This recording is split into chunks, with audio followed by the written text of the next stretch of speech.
Well, it's very complex. What speaks to me about the coast, it's a huge dose of nature. Of course, everywhere you go, if you really are paying attention, you have a lot of nature looking,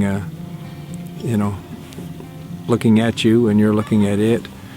But the biodiversity and the intensity of this ecosystem is some of the most spectacular on the planet, and so that's a really good reason to be here, to be in this tremendous ecosystem where we've got bald eagles flying around and kingfishers, and just saw a mink a few minutes ago,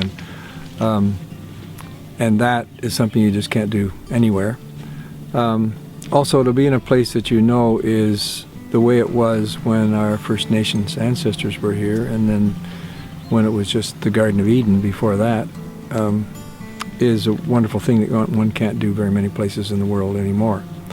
And I think we should be doing whatever we can to protect our natural heritage, because it's so precious in the 21st century.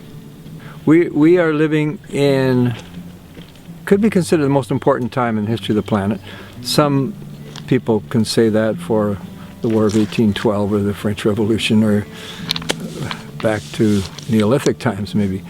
No, I think because we have such big machines, metaphorically speaking, that can do a lot of damage fast in big ways.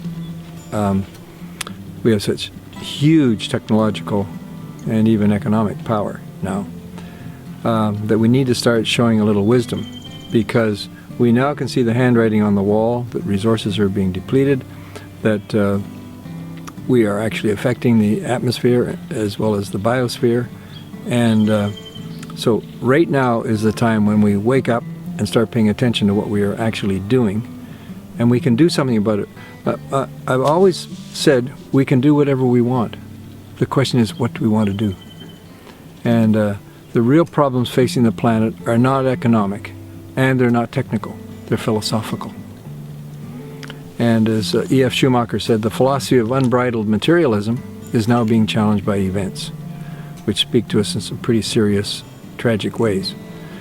And so we have to get our philosophy right.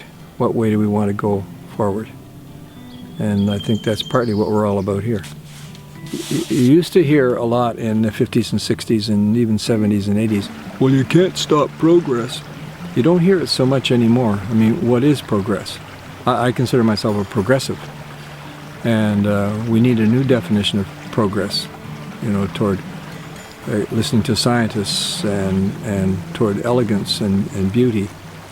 E.F. Schumacher, he's one of my kind of patron saints, he wrote Small is Beautiful.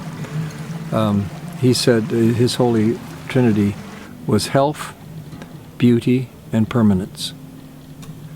And I think now we are going to have to start looking at permanence.